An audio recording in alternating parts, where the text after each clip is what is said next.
देश की सबसे बड़ी मेडिकल प्रवेश परीक्षा नीट यूजी 2026 को रद्द कर दिया गया है। पेपर लीक के चलते एनटीए ने यह बड़ा फैसला लिया है। ऐसे में लोगों के मन में जिज्ञासा होगी कि आखिर क्या होती है नीट परीक्षा और इसमें कौन से छात्र शामिल होते हैं। हालांकि कम ही लोग जानते हैं कि नीट यूजी परीक्षा पहली बार कब हुई थी और एनटीए से पहले किसे इसकी जिम्मेदारी सौंपी गई थी।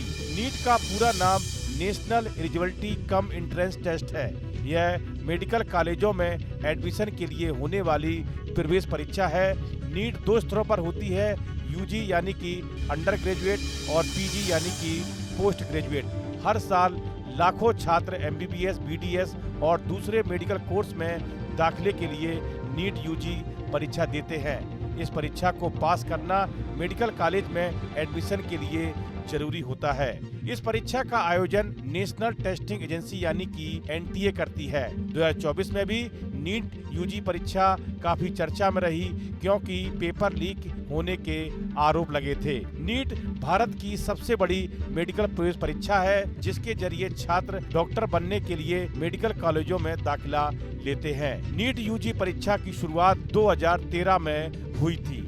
इसकी घोषणा मेडिकल काउंसिल ऑफ इंडिया ने की थी, लेकिन कई राज्यों से असहमति होने के कारण इसे रद्द कर दिया गया था। साल 2014 और 2015 में भी नीट परीक्षा नहीं हो पाई थी। आखिरकार साल 2016 में पहली बार नीट परीक्षा आयोजित हो पाई थी।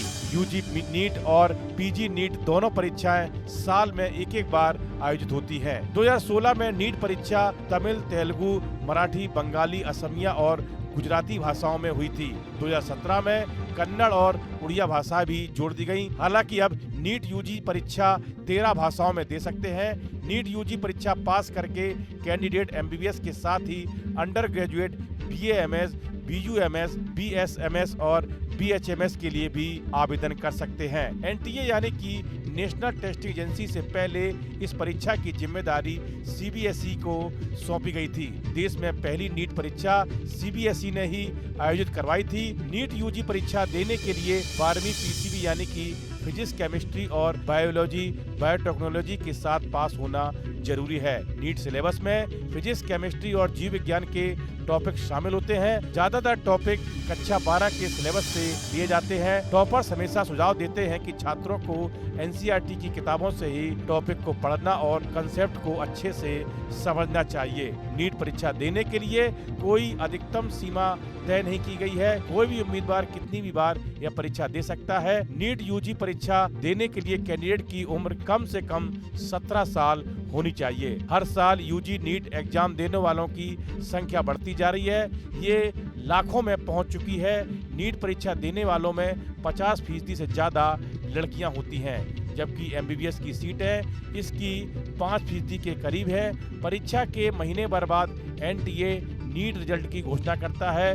नीट, पीजी और एमडीएस के रिजल्ट एनबी द्वारा जारी किए जाते हैं। नीट रिजल्ट के बाद ऑल इंडिया कोटा सीट्स के लिए नीट काउंसलिंग होती है। स्टेट लेवल मेडिकल काउंसलिंग अलग अलग राज्यों द्वारा आयोजित की जाती है। इस वीडियो का इतना ही। आप बने रहिए न्यूज नेशन के डिजिटल प्लेटफॉर्म के साथ। अब से डीडी फ्री डिश की चैनल नंबर 57 पर देखिए न्यूज नेशन। अब से डीडी फ्री डिश की चैनल नंबर 57 पर देखिए न्यूज नेशन।